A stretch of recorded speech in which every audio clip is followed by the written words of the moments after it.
You know, like when you first had your couple of years of lifting and you were like drinking BCAs and doing the bro split, and everything you discovered drop sets. You're like, oh my god, this is amazing. And then after you've been lifting for a few years, you're like, oh. You're listening to the Propane Fitness Podcast, your ultimate resource for fat loss and muscle gain, with none of the gimmicks. With your hosts, Yusef and Jonny. Simple rules, dramatic results. The thing I never understand about any combat sport is like, I imagine you're like focusing on technique, and how when someone does something, just like, fuck you, and you just want to like go for like the nut or the like thumb in the eye. It's a very calm sport, and when you roll with the Brazilian guys, they've been doing it a while. Some of them in Brazil smoke weed before they do it. It's a game of chess, and they just let you do it. And even if you did want to, usually they've got hold of one of your sleeves, so you can't punch if you wanted to. You can't headbutt because they're holding onto your collar on the floor. You try and kick them, and they're sat on your legs. So even if you wanted to, you're powerless, man. The art of jiu-jitsu properly is to make someone feel like they can't move. So even if you've seen the guy who's he's a quadruple amputee, and he's a really good wrestler, and it's literally because like he's just so wriggly and people can't like. There's a video of him, and you think he'd be terrible, like or that people are just giving him sort of sympathy votes, but he's genuinely phenomenal. Oh, it's man. I go up against such small people, and we're allowed to roll with the girls, and number one, they're a lot harder to choke because they've got smaller necks. So sometimes you'll get at their back and you go to choke them and you'll be like, there's nothing happening. And the big guys are quite easy. So I come home from my mum and dad like, it's how jiu-jitsu. I'm like, yeah, I found out it's really easy to choke a woman, really hard to choke a woman. And then my dad's like, oh, and then you went to jiu-jitsu. Welcome to the Propane Fitness Podcast. We are sat here today with vanquisher of bullshit, Mr. James Smith.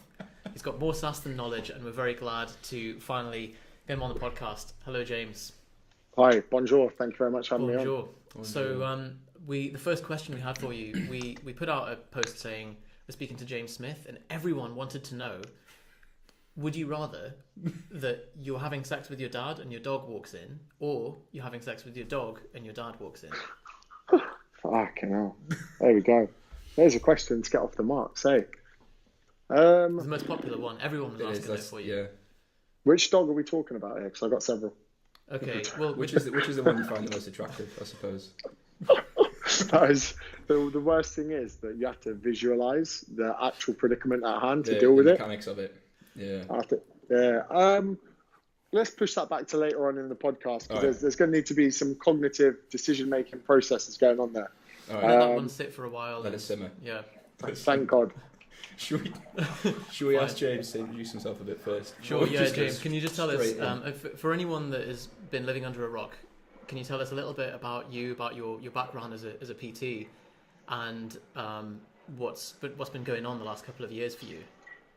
I like to tell people I'm the fitness industry's least fitnessy person, but no, generally just very normal personal trainer. I've been personal trainer for 5 years, and the last 2 have been pretty crazy as far as presence, growth, engagement, and first 3 years, very busy personal trainer, doing my own thing, and it's incredibly frustrating being a personal trainer on the floor. And I'm sure you boys will be aware that you're with your client and you see people around the gym doing things incorrectly or just wasting their time, and you want to go talk to that person, but you can't because you've got a client. And then even you want to talk to them after your client, but you have another client, and then that person walks away. Sheila, 140 kilograms, doing tricep extensions for an hour. And I thought to myself, how the hell can I talk to these people? So I started making videos, and I was like, I'll put these videos out during the hours that I'm personal training, and hopefully Sheila doing her flipping tricep extensions will see them, and I won't have to watch her do it from the corner of my eyes. And then over time, these videos kind of caught a bit of traction, and my following, everything kind of just exploded. And I spent most of my time in Australia doing this, and I came back to the UK about 6 months ago. I had no idea how many people were actually watching them. For me, I saw the numbers, but now you get called an influencer, you get sent free shit. I got asked to talk at Body Power this year, which was my first ever fitness expo. And yeah, basically you get enough followers and people start to think you know what you're on about. There's been quite a radical shift in lifestyle and exposure, I imagine, going from gym floor to suddenly all of this taken off. How's that sat with you? So I quit a face-to-face PT business here to go to Australia. I just it sounds really, it's not bad, but I was in a private facility in Bracknell, about an hour outside of London. And apologies for the planes, I'm sat in the garden. For me, I was charging good money, but there was only 5 personal trainers at my gym, and we had about 2,000 members. So it wasn't hard to grow a business, and I didn't feel particularly challenged. I had the most clients, and I was charging the most money. And I was like, right, I'm either going to move to London or I'm going to go overseas. And I didn't fancy going into a winter in London, so I went to Australia. And I traveled a bit, and I gave myself 3 months off to see Australia. And in that time, I put out there that I was going to do online PT, and I got 10 clients. And it wasn't enough to live off as traveling, but it was enough to buffer it. And when I went back to face-to-face, it just wasn't as sexy as I remember. And I actually hated going back to one-to-one PT in Sydney. Very different to here. Very poisonous and toxic environment. And I kind of didn't really have a choice. It was either hit the online stuff or go back to England, move in with my mum and dad. So I hit my online stuff with everything I could. And to get online clients, the way I saw it very simply, a percentage of my following are going to want to do business with me.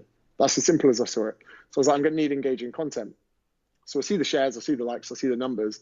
And then the first thing was when the guys I lived with in Sydney had been my friends for 5-6 years, and we'd be out at a bar, and someone would go, oh, you're James Smith. And they'd be like, oh, fucking hell, don't do this. He's my mate from rugby. Don't you go up to him and recognise him.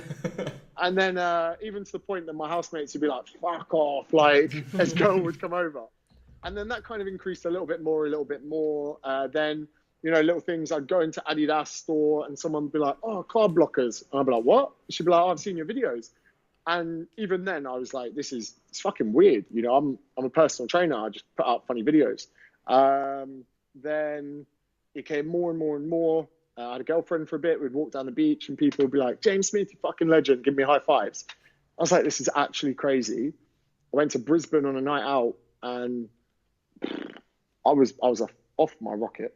And I was in the queue and I thought I was about to get chucked out. And the manager of the club was like, come with me. I know who you are. She's like, I'm a trainee PT. Your videos are life. Come in, VIP, free drinks. And I'm stood there and she's saying to me, this must happen all the time. I got my hand on my head. I'm like, what the fuck? And then going to Bali, again, quite a small community. And because we were training near a CrossFit gym, those guys were showing us love. And they had no idea till when we came back to the UK. Went to Dubai and even, walking down JBR, Darren couldn't believe that people were stopping him in the street and being like, bro, come here for a selfie. Darren's like, what? Then coming back to London, it was absolutely mental. And even now, I do Brazilian Jiu-Jitsu at a gym, and I kind of like going there with people not knowing what I do. Then people just sit there like, oh, James, you've got loads of followers. I'm like, how did you find out? Like, I keep thinking that I can operate in the shadows, but as it goes on, or as soon as I drop a pinger at a festival, someone wants a selfie. As soon as I've hit a face melter, someone wants a selfie, man. Like, it's as if I'm there the whole time and no one's seen me the whole time. I'm like, oh, I might go to DEFCON 1. Bang, someone wants a selfie. Just so I've hit a face melter. But it's been very weird and slightly, I still don't get used to it now. People are like, I love your videos. I'm like, what? Mine? But yeah. Was any of it on purpose? Like, I know it might sound like an odd question, but when you started making your videos, were you like, this is something that I want to change my life? Or was it like, oh my God, my life has suddenly gone from zero to where it is now with no planning? I always have the fear of not having any business or not having enough money or not having enough to come in. So I'm very aggressive on the marketing front because whatever amount of noise I can make on the social scene, if we were to imagine a sales funnel, the very left is the engagement as a social media. The very far right is money in my bank. Now, I just saw that the more noise I could make, the more leads I'd get, the more prospects I'd convert, the more clients I'd obtain. And out of that fear of kind of, not having prospects that were converting into clients, I just started hitting all of this noise. And I never really got focused on the recognition. I never got focused on talking to body power. I never got focused on any of that. It was almost just keep rolling dice while the table's hot in the bid that I would never run out of clients. And then it kind of slapped me in the face. People, that was never the aim. Because I had a pretty good business before I had followers. And yeah, it wasn't like, oh, I'm going to get myself famous or anything like that.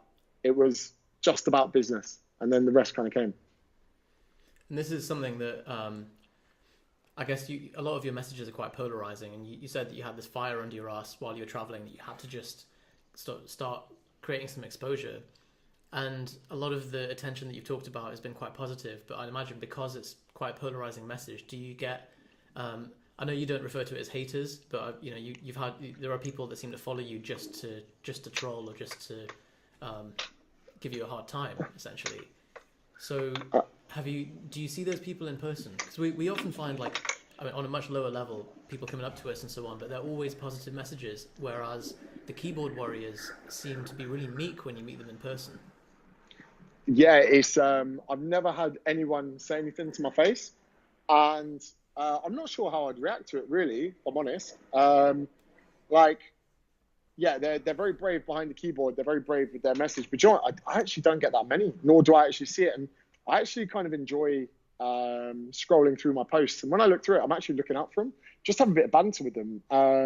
And, the polarizing message isn't a mistake. And I've always said that if you were to invite me to a family barbecue, I've not met any of your friends and family before, and someone talks about, I don't know, someone says, Football World Cup.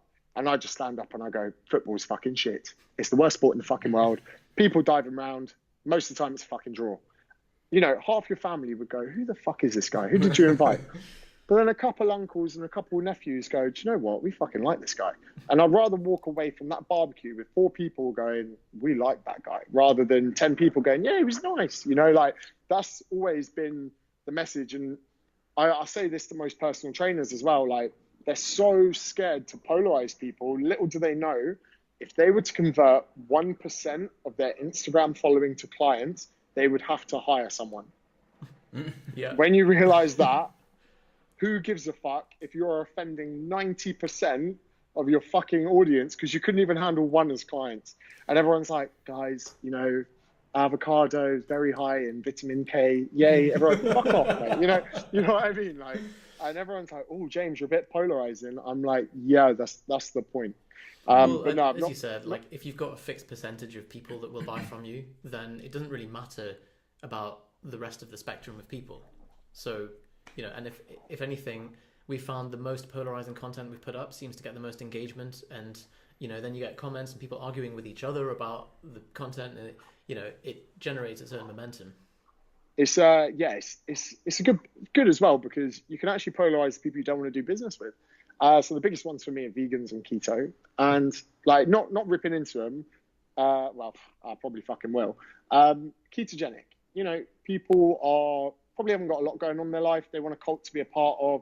They're going to believe in any kind of propaganda, and when they've got such fixed beliefs, it's going to be very difficult for me to turn them into any other type of system. So for that reason, I'd rather not have them. Same with veganism. I feel like a lot of people are doing it because it's fashionable, or they're gullible and they believe in propaganda, and they're going to be incredibly difficult people to again convert or change them, because they're very fixed mindsets. So everyone's like, oh, you're losing out on business. I'd like their headaches of clients. And it's no correlation. In my time as a PT on the floor, everyone that I trained that was a vegan was weak as shit and not willing to change any component of their life, because they had fixed morals and fixed values that were set in stone before giving me any kind of money. And so as long as I can polarize those people, there's insensitive snowflakes as well. Oh, Linda, you're probably not losing weight because you're scoffing your fucking face. Oh, James, you hurt my feelings. You can actually polarize. You can sieve out all the people you don't want to do business with at the same time as tapping into engagement. I feel like, again, a lot of people are missing the trick on that. And earlier on this year, I was like, I'm going to see how much I can get away with using the C word. And Great experiment. It's still happening. I'm getting people go, James, I signed up to a program because you used the C word in a video. I'm like, wow, I'm getting paid to call people that. Very interesting. I think because it's something that, so especially in the online world, for those people who are listening who have no idea what it might be like to make a video and put it on Facebook or anything like that, the advice that a lot of people give is to be polarizing, right? How to stand out. You say things that are polarizing. But I think even as online coaches, most people find that, they understand the concept, find it incredibly difficult to do. And then to someone who's never done an Instagram story, the thought of pulling up their phone and saying exactly what they think with no filter is incredibly difficult. So what did you is there anything? Did you have that feeling as well, or you just naturally just don't mind pissing people off? I think I'm very much like it with my friends as well. Where, you know, and even with my family, especially with my family, arguments, man, like not bad ones, but, you know, even Christmas time, talking about religion, I'm like, that's a bit daft, isn't it? They're like, what do you mean? I'm like, that didn't happen.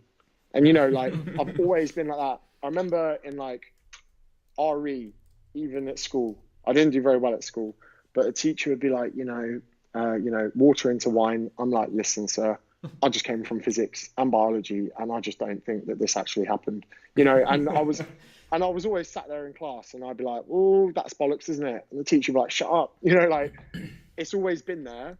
And yeah, do you know what? I don't think it's particularly easy, and I think you've got to train your audience to be ready for you. And what the biggest thing I see now is people are trying to, they're like, "Oh, that works for James, it worked for me," and people are like, "Oh my God, what's this person doing?" You know. They're, again, with a lot of stuff with the message, it's all good stabbing someone if you've got the solution. But now you've just got people, you know, hey, mate, I'm going to stick the knife in. Cool. I'm going to turn it so you really feel it. Then I'm going to take it out and offer you the solution. Cool. Happy days. A lot of people are around stabbing people with their message. And people are like, you're sexist, you're fattest, you're whatever. Whereas, you know, I think that people can understand there's a motive behind all of my content. They're like, wow, I've just been called fat. There's an element of him being a misogynist. He's definitely being a narcissist. He's definitely got no concern for my own, like, you know, emotions, but his motive is to put me in a better place. Whereas a lot of people now are doing all the horrible stuff, then just cutting the video. Ah, you're fat. See you later. Yeah. Well, I mean, you put up a post about that recently, and I guess that's what it is. It's PTs seeing your style of video and thinking, oh, I'm just going to emulate that, and in some cases, flagrantly plagiarizing verbatim the things that you're saying, but they're missing the actual context that it comes in, and thinking that. And the other thing is also that, like, if you suddenly just adopt someone else's style, trying to be James Smith, like, no one's going to be James Smith as accurately as James Smith is, and so to try and be someone else is going to come across as inauthentic. Yeah, it's one of those here, and I need to release the dates for it, but in the next month, I think on the 16th of September, I'm going to do a day for personal trainers in London, and it's going to educate them on all the elements of what they do to be an online personality, but to the point where I don't walk away with several hundred copycats. Instead, I educate several hundred people on to do what I do without trying to be me, because they don't really understand the backbone behind it. And they're like, oh, that works, I need to do it. But if people have their message, understand their role, understand their audience, and put a bit of personality into it, they could all do it. They don't have to be like me, because it's disingenuous, and you can tell someone a mile off. You know, I didn't realize how much I swear until I saw back some clips of some of my live events, and I was like, oh my God, that's where it must come from in the videos. But now you've got, you know, privately educated people being like, oh, calorie deficit, you bastard. And you're like, it just doesn't fit. And you know, it's doing more damage to their brand than good at the end of the day. And you know, it's easy to spot a mile off. I'm flattered though by it. You know, 2 years ago, what I would have been 3,000 followers without a business Insta page, 3,000 followers on Facebook. 2 years time, hi James, you're going to have people in the industry trying to copy your stuff. I'll be like, wow, that's amazing, you know. So flattered at the same time, and these guys think they can get away with it, but they don't realize everyone just sends it to me, and I'm like, yeah, what can we do? You know, I'm not particularly bothered. It's not like I don't think people are levitated towards their plans. Like, oh, this is the guy for me. Or I think another notion in the industry is people think I'll call a few people assholes in the video, and suddenly everyone will want to use me as an online PT. There's a bit of a delicate balance to it, I think. Yeah, well, there's a lot to there's a lot has to go into trying emulating something that someone's doing. It's not just like copying the words that they're saying. I think there's a big aspect of anything online in any industry is people are following personalities the same as they do with celebrities, right? It's not like people don't like a celebrity because of the words and the phrases that they use. Like it's the whole package. But yeah, certainly from our perspective, being in the online fitness world, you just like every day you're like, oh, that's weird. That person's doing the same style of it. Oh, there's another one. There's another one. You see it cropping up. But I suppose, yeah, it must be a weird thing for you to for that to like for people to send you things and it's, oh, I said that, or I said it in, I think it was someone, I don't know who the person's name was, but I saw you like ripping into someone a couple of days ago because it was like word for word copying. Yeah, the chap in question, like at first I was like, cool, but then it was Duran was like, he's just copied my NEAT video, and I was like, that's hilarious. Then Duran called him out and was like, bro, put it on his story. He was like, I know you're going to see me watching your story right now. And within a few hours, the guy was like, nah, mate, I'm original. So we're like, okay, go back further through, and yeah, word for word, yeah, the same titles. Then we went down even further, and he's wearing a Calorie fucking Deficit t-shirt. And I was like, mate, you know, and then it's funny. It was funny. And then his response was, well, you and Darren have got dad bods, and lifted up his top and showed off his six pack. And I was like, this could have been funny. This could have been good for your brand, but you've just emulated everything that's wrong with the fitness industry. And you've just really taken a bad move in a bit of banter where we were like calling you out. And yeah, you know, that is exactly what's wrong. Like, you know, obviously we were joking around. I was like, hey man, would you like to go for a coffee? I'll teach you how to make your own content. And straight away, he's like, well, you and Darren don't have a six pack, so how can you be good PTs? And then do you know what? I have to give myself a couple minutes. I'm a bit of a hothead. So when I see stuff like that, I'm like, that's it. You're fucking dead, mate. And I went onto Social Blade and I saw that he's lost 30,000 followers in the last year because he obviously bought a bundle of 100,000. I saw that his Facebook was at 2.5K. I know that he's losing 99 followers a day. I was about to go in. I was like, no. Gather yourself, James. You're tired. Go talk to your mum. Have a fizzy water. Sat down. I was like, listen, mate, you know, this is kind of sad. So I do have to try and calm myself down a bit. But yeah, you know, it's just, mate, yeah. And going in, me and Darren have a lot of fun with that because it's just banter at the end of the day. And I said to that guy, I said, I was having a really slow day as far as content. And he just gave it to us on a plate, stuff to talk about. And it's just fun. And I think that there is I hate to think, my first few years as a personal trainer, I was like, I want to be smart. I want to deliver my job. And I wasn't letting out the funny side of me. Like, I don't think there are many personal trainers that have spoken at Body Power that were in charge of the social for their rugby team. You know, I was the guy putting duct tape around bottles of cider, being like, Edward Cider Hands over here, Amy Winehands over here, first one to puke wins, you know, like, and then suddenly I'm put up on a stage to talk about fat loss. So then I understood in the last couple of years, short change, you do have to be kind of funny. So when I rip into people, I have a bit of banter, I use some GIFs, stuff like that, because I suppose a lot of the times that people pick up their phone to look at Instagram, Facebook, whatever, they're not going to be educated, they're going to be entertained. And if you can deliver both, it's kind of, you know, at the same time. And I think that the another big thing in the fitness industry is a lot of the smartest guys in the industry aren't that funny. There's a lot of absolute melts in the industry, unfortunately. Yeah. So, but I think technical term. It's a clinical term, yeah. But I think, as you said, like the kind of people that you were setting out to help initially, Deborah, 140 kilos, doing the tricep extensions, like the best way to get through to someone and drop their defenses a little bit is, with a bit of humor and not to just lay into someone because they're just gonna be upset, as you said. Yeah. I think we both came from outside the fitness industry originally, and like you step into it, and there is that thought of like, what the fuck is going on? Like, why is there? Because it, like, you're looking at it rationally, and obviously I know a lot of the ideas that you promote are calorie deficit as the foundation, and people make that so complicated, and it's quite hard to get to the bottom of why that's even happening. That like there are still people who legitimately believe that is wrong, or that that's false information, and that there is something else that you need to follow instead. It's mad, and the biggest thing is that I was that person. So before I was in the fitness industry, I worked in recruitment, so I was in an office and all of that. And like, if I'm honest with you, I bought 100 IUs of growth hormone in a bid to strip fat. I was injecting myself on a daily fucking basis with human growth hormone before I counted my fucking calories. I mean, that's embarrassing. That is fucking embarrassing. I was in all right shape, and I can't believe it. 22 years old, and with human growth hormone, you have to keep it in the fridge. I was living with my mum and dad. So I had to hide my growth hormone in a tub of creatine and tell my mum that creatine needs to be refrigerated. I had to hide my insulin pins and nab into Boots and get the fucking orange pack or whatever it is. I never even counted my fucking calories, lads. Can you imagine how much I would grill someone on a live?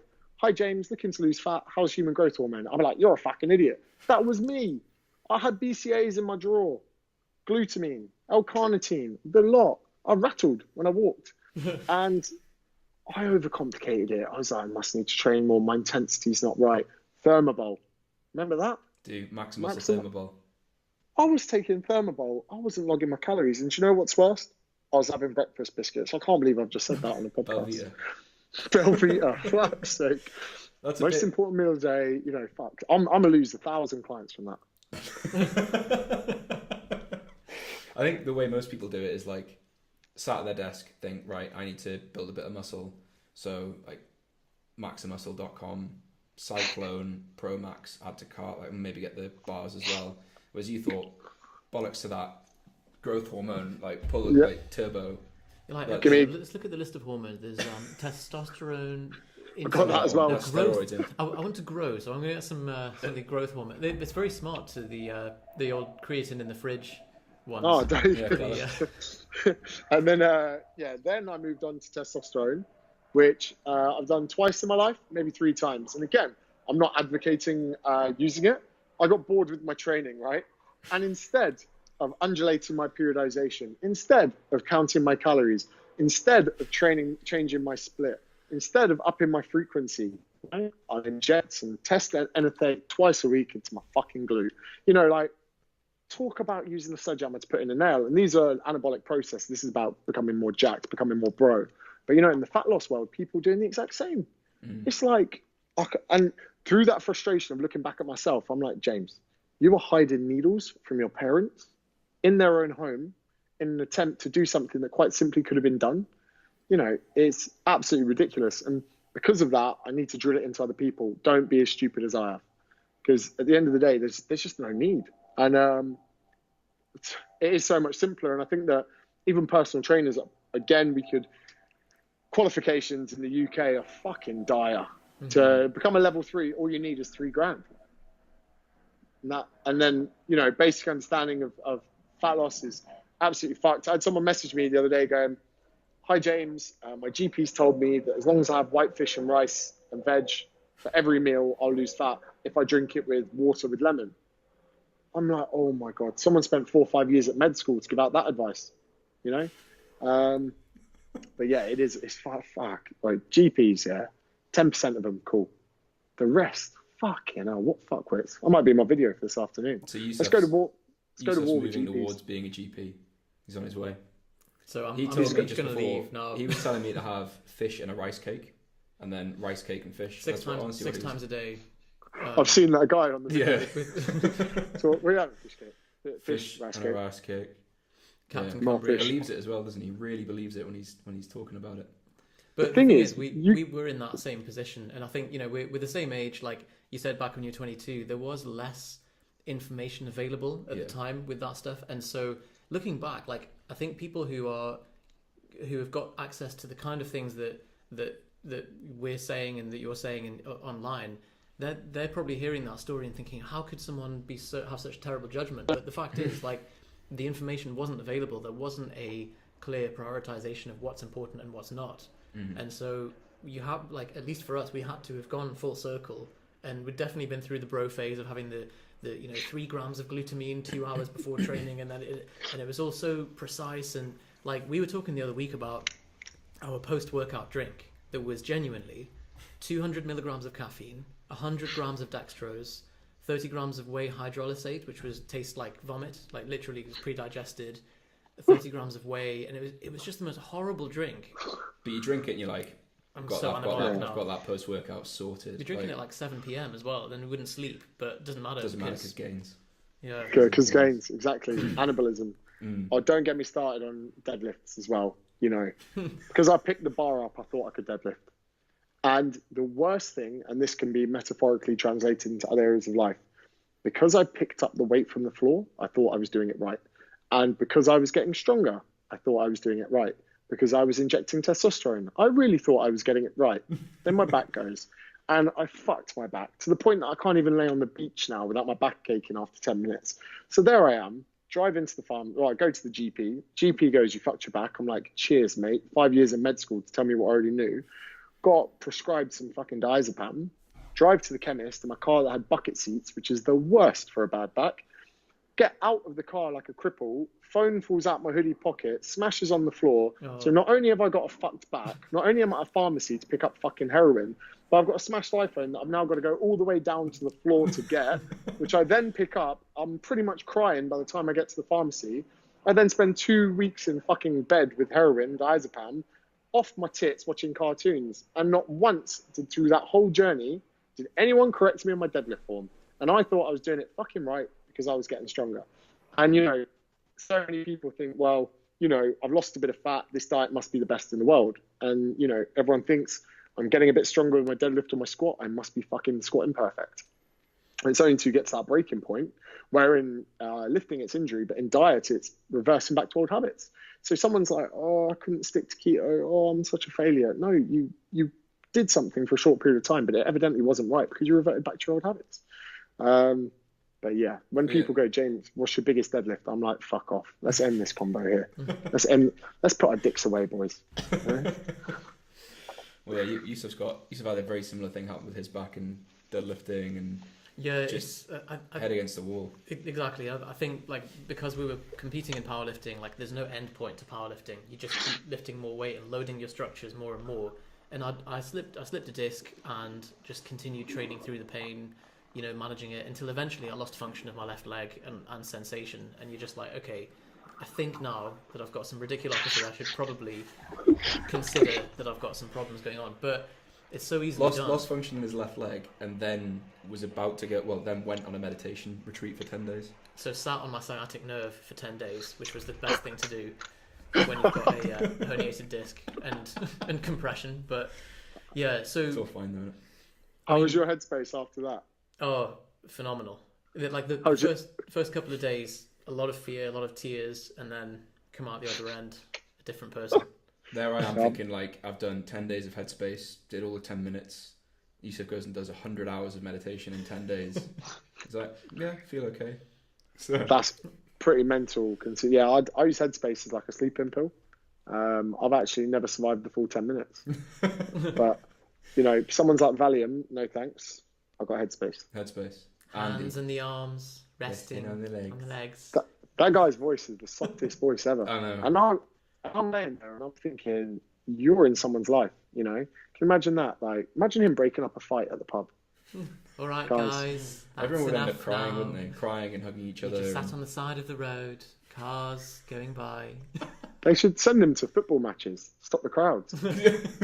He should just do all the peace talks, or any important conversation should just be with Andy and one other person. Trump's payroll. So much more. Send him to North Korea.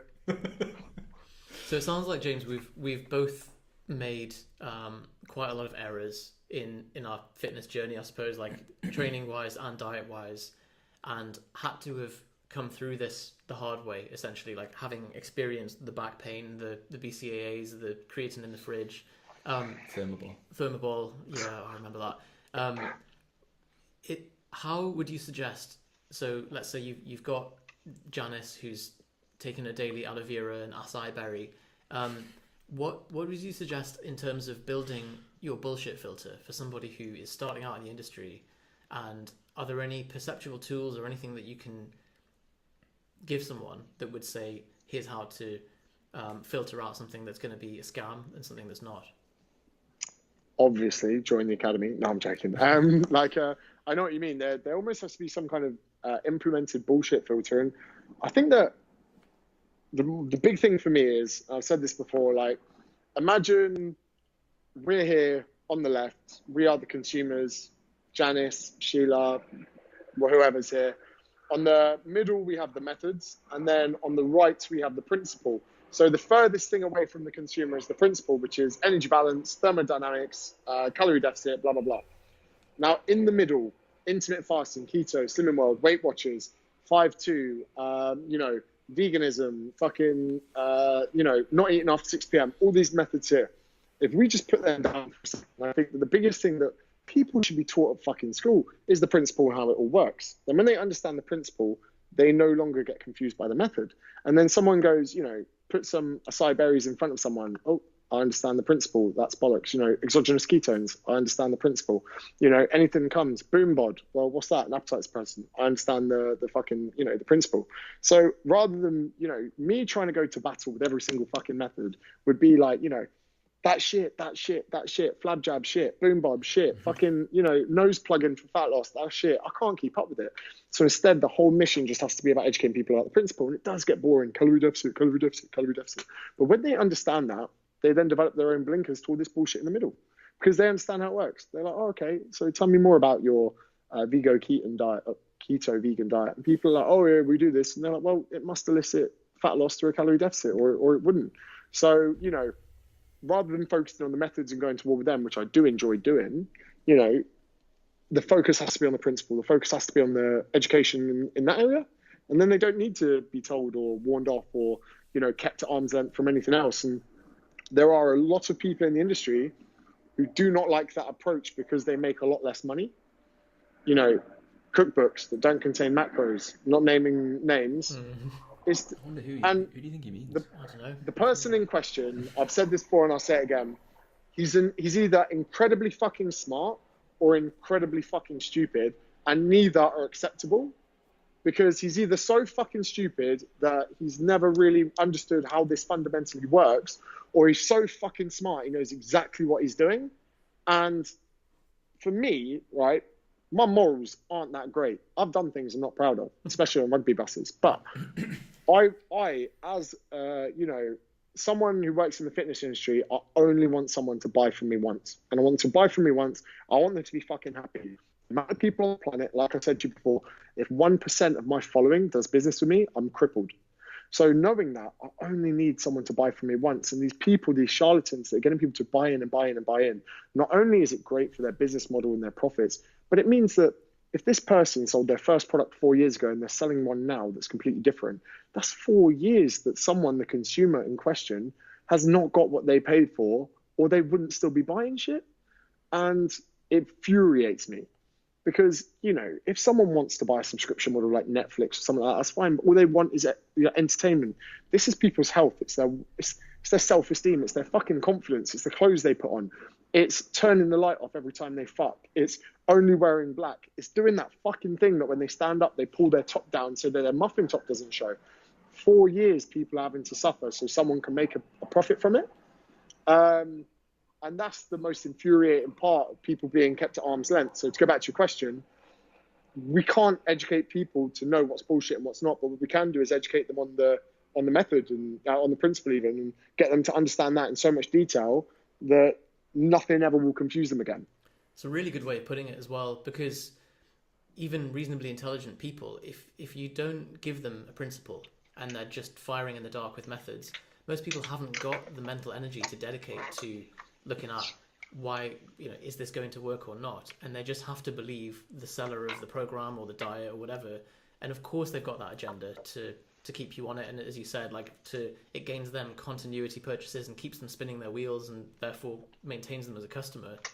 Whereas we certainly for the first 3-4 years of our training didn't understand those principles. And so we're just moving from method to method, getting frustrated until eventually you're like, hang on a minute, I'm such an idiot here.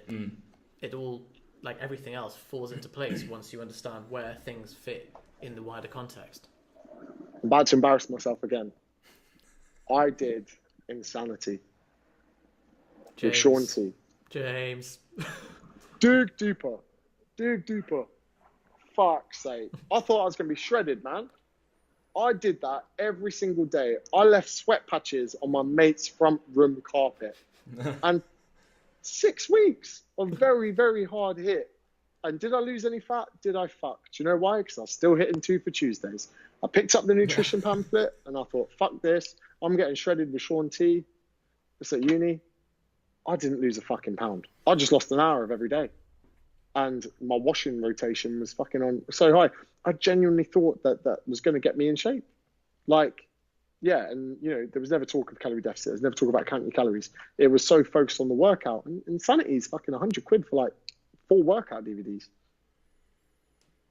It's not cheap. And Sean T is probably rolling in it. Going from when we did keto, it was like you don't track your calories, just carbs are under 50 grams a day, and then you gain weight and you're like, oh well, my fault. I did have like 55 grams a few days and like 60 grams of carbs, so that must be the reason.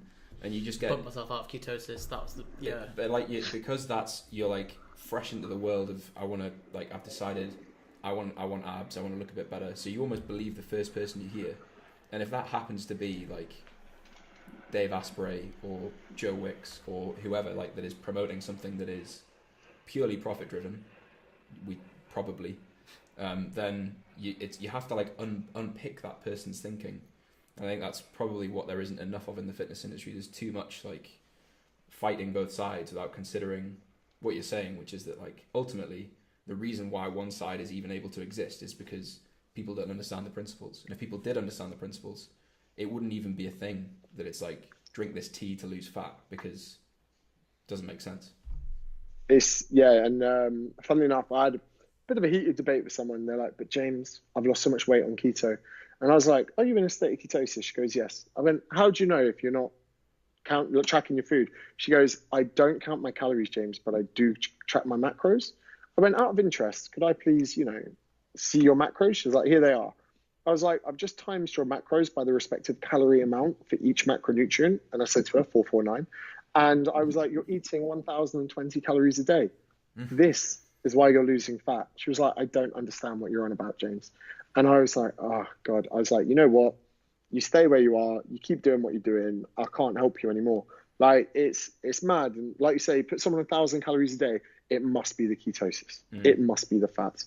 And demonizing carbohydrates. And, again, I don't see many enjoyable lifestyles that do not contain carbohydrates. And that could be biased because, I'm pro carbs. But, and these people are putting their lifestyle to the side for fat loss, which quite simply they just don't need to do.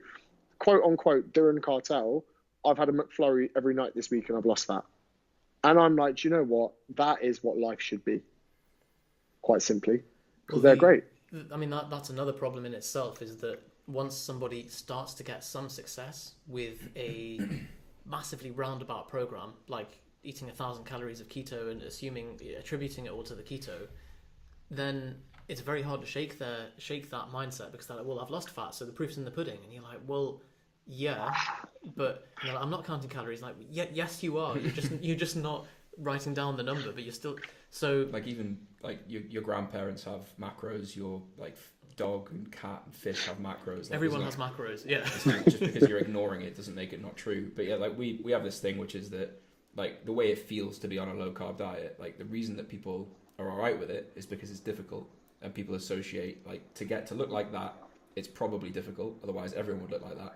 And you wake up the morning of a low carb diet, it's like your parents have snuck into your room overnight and put banners and balloons and a marching band that's just going you're on a diet, by the way, again, today's going to be shit and difficult again. Whereas, as you say, McFlurries every day. So that's another one of those limiting beliefs, that doing a diet has to be extremely hard and self-flagellating all the time. And you talked about fixed mindset before, and so another example we had of someone coming up to us saying, I want to work with you guys and you to make a diet for me, but I'm lactose intolerant, I'm allergic to meat and chlorophyll and gluten. And I was like, what, you're allergic to grains, plants and animals? So, and what can you eat? And they were like, oh, well, there's this really specific brand of salted pretzel that and you're like, no, I just said you need to see a psychotherapist. I'm afraid this isn't a dietary problem. Do not pass go. Go straight to mental help. But that's an extreme case. But you were saying about principles and the fixed mindset. Do you think there are, as well as the dietary principles of say thermodynamics and so on, that there are some mindset ones or key sort of limiting beliefs that people have that stop them from making progress? And I think that my biggest bugbear is with motivation. People say I need motivation. I'm like, well, no, you don't. Everyone naturally should strive to be in good shape. everyone should naturally strive to want to fuck other people. You know, there are certain primitive things that as humans we should want to do. And one of them should be to be active, to eat foods we enjoy, and fuck people of the opposing sex or same sex, 2018. And, you know, I don't think that people need motivating to do these things. What they need to do is stop demotivating themselves. And the reason they demotivate themselves is because they're easily misled into stupid methods. And, you know, I sit there and I go, it's no wonder you feel demotivated. You just tried the daftest fucking diet 5 times over. You just tried eliminating carbs. You just tried cutting out sugar.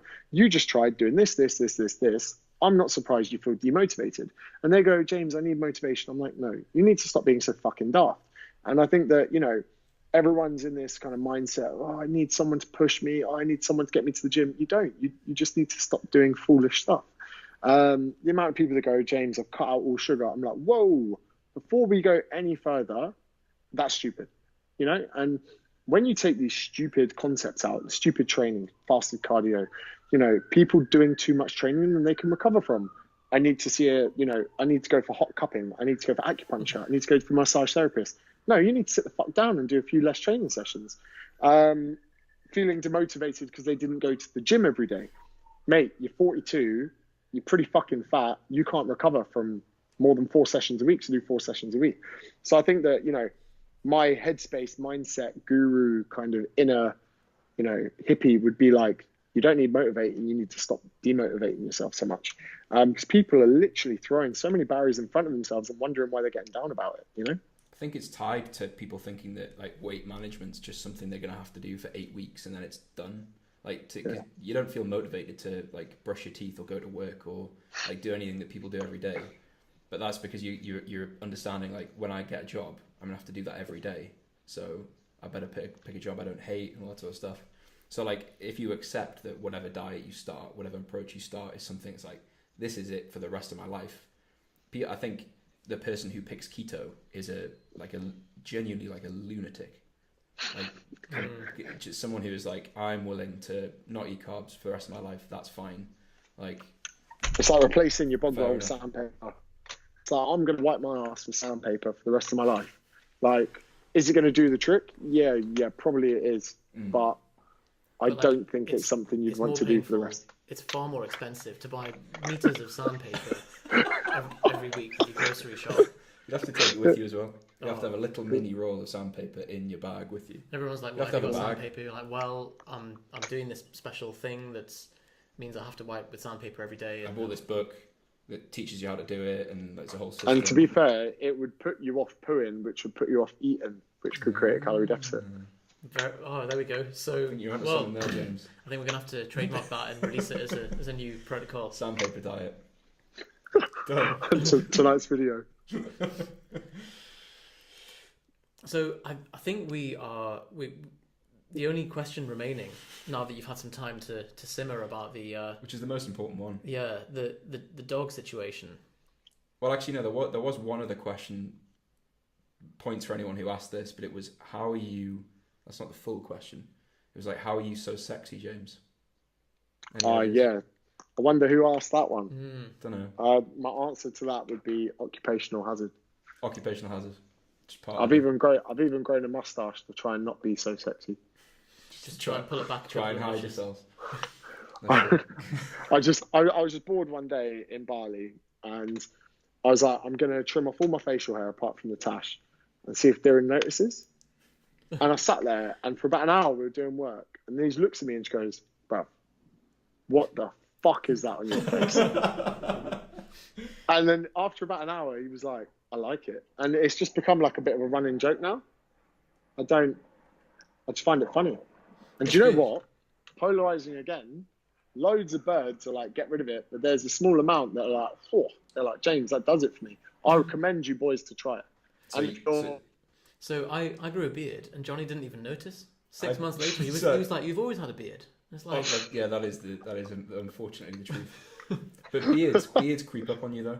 They do. Like you don't go to bed one day and then wake up with a beard. That was it. You snuck it up on me. Whereas a mustache is instant, isn't Especially if you'd shaved into the mustache. Like you already had some stubble and you were like, I'm just going to shave around it. It just really highlights it there. Speaking of Bali, Can you tell us about how you got deported? Because last time we tried to set up this podcast, you were in the process of being deported, and that was why we couldn't chat. So that's the best reason for not being able to speak we've ever had, incidentally. So I went to Australia on a business tourist visa, and I actually had trouble setting up my business there because they were like, not many people are setting up big businesses like this when they're on a holiday. And then I had the option of going onto a student visa or, and at the time in Australia to get another year of work, another year's visa, you can do 3 months farming. And the farming is fucking grueling. It's, banana farms, big spiders, snakes. You're banana picking for 3 months, mate. 3 months of banana picking. And my mate came back and he was telling me that there was this French clumsy guy and he one day was lopping down a branch and the machete hit him in the shoulder, and he said he was wearing a backpack, a leather strap backpack. He showed me a picture of where the machete went into it, and he goes, if I didn't have that backpack on that I usually didn't wear, I'd be dead. And I was like, mate, that doesn't sound like fun. He told me about a few German boys that dropped because they got bitten by spiders, had to go to hospital, shared bunk beds for 3 months, all of this stuff. So the real fear was in. And I was like, they were saying that the only real things that survive in these towns, so you're talking like middle of nowhere in Australia, doing the fucking farming, living in bunk beds with fucking strangers, and doing slave labor all day for the sake of 3 months. I opted to get an Australian girlfriend instead. And I wish I did the fucking farming. And like, I have an Aussie girlfriend, things are going well. And like, long story short, she ended up to be a massive cunt. And I was like, right, woke up with her and I said to her, when you have that rekindling relationship chat where you're like going to get back together. And I was considering it and I went, you know what? I think I love your visa more than I love you. And I was like, I'm going to get out of here. And you have to leave the country to wrap up a partner visa. You can't do it while you're there. You can't even move on to another visa in the country. So it worked out that I had to leave. And I could have chanced it. But if the Aussie government found out that I was lying, they could have red flagged me and been like, you're never coming back in, you pommy twat.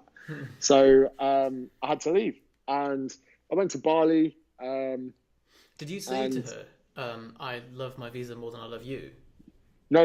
I said to her, I said to her, I think I'll love your visa more than I love you. And I said, although it might buy me a few. Yeah, and I had to be straight with her at the time. I wasn't going to brush it up, and she certainly shocked her a little bit. But I said the last thing you want is someone that's telling you they love you every night. Really, they just like your visa. And at this point, lads, there was 19 months. I'd have to sit it out until I get PR. And until you get a per rectal. Permanent residency. Right. And I was just like, do you know what?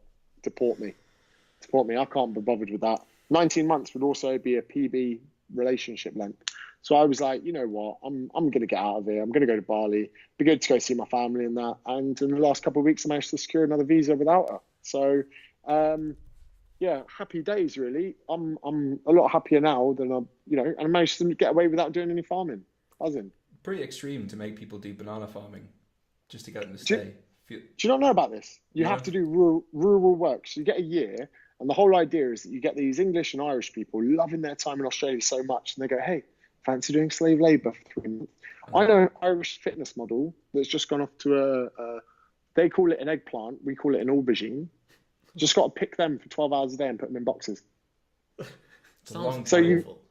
You've got to do 67 days continuously, day after day, or it ends up being like 80 days in broken patches. You get paid for it. It's not a huge amount of money, and you get to live in the middle of fucking nowhere. Sounds like the dream. Like, I ended up playing rugby in New Zealand in a town that had like 7,000 people, and there was Christchurch one way, 3.5 hours, Dunedin 2 hours the other, and I would not recommend living in a small town. And so, let alone doing it in Australia and having to face spiders. Have you seen the size of spiders in Australia as well? I've seen documentaries. I've actually, I don't want to go to Australia because of that. Because of banana farming. Because of the bananas.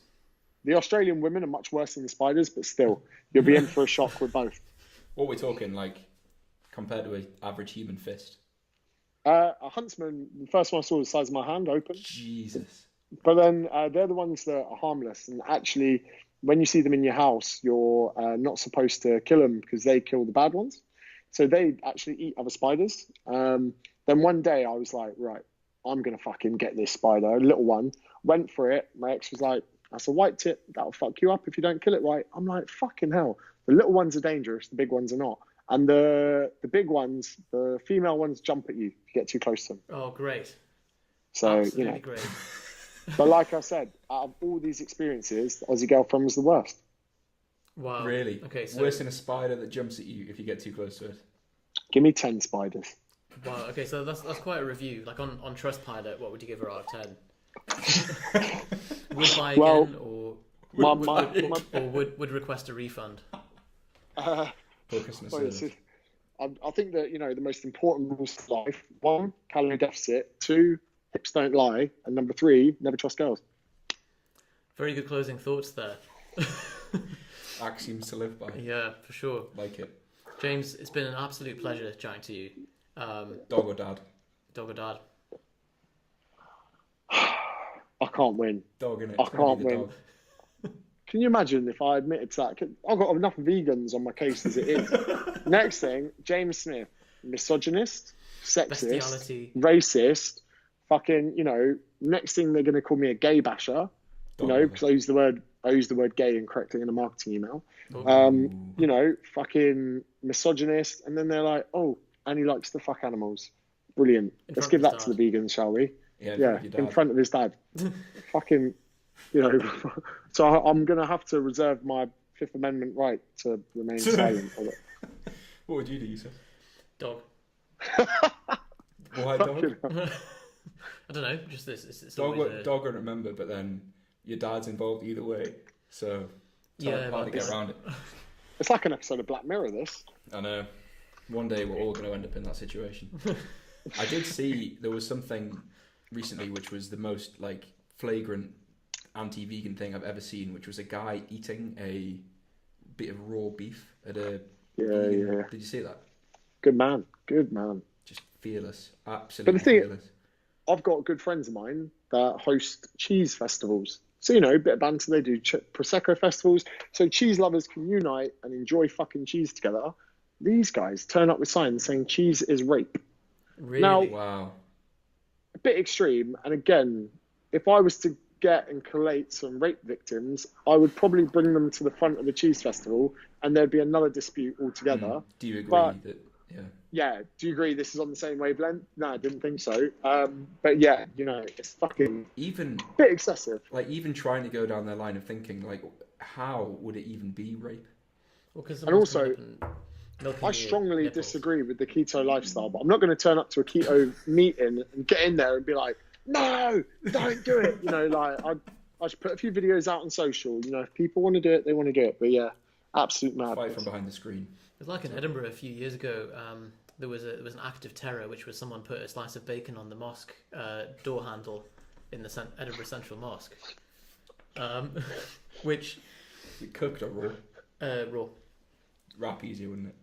Yeah, over the doorknob. It's not quite an act of terror, but it's a bit of a dickhead thing to do. Yeah, I would completely agree with exactly that. Bit of a dickhead thing to do. Amazing, James. Any other closing thoughts before we wrap this up? I think just never trust girls. Just put that one out there again. Fine. Well, cool. So, how can people follow more of you if they're not following you already? At James Smith PT on Facebook and Insta, and that's it really. Pretty simple. Cool. But yeah, thank you very much for having me on. Check out James. I'm sorry for taking so long to finally get around to doing it, but if you get a good kickback, maybe we'll do a part 2 where we'll have a different Would You Rather. Yeah, well, we're going to still hold you to the dog dad question in part 2. But I might need 100 hours meditating to come up with an answer. Awesome. James, thanks very much. Cheers. Thanks for having me on. I hate having AirPods in videos, but they are such good headphones. I think that everyone that wears them looks like a complete fucking bellend. To the point that if I story, I take them out. Really? I hold them in my hand because I just can't. And Darren, I say to him, I'm like, bro, your secret's out now, James. Fuck. Yeah, I agree. It looks very much. It's the 2018 businessman with a Bluetooth headset, isn't it? But... It absolutely is. And everyone there's almost like an elitist vibe when someone has them in. They're like, well, I'm richer than you wired headphone fuck. Like, Yeah. And you see someone with wired Apple headphones and immediately think like, what a prick. you might as well be drinking a Red Bull at 7 a.m. Mate.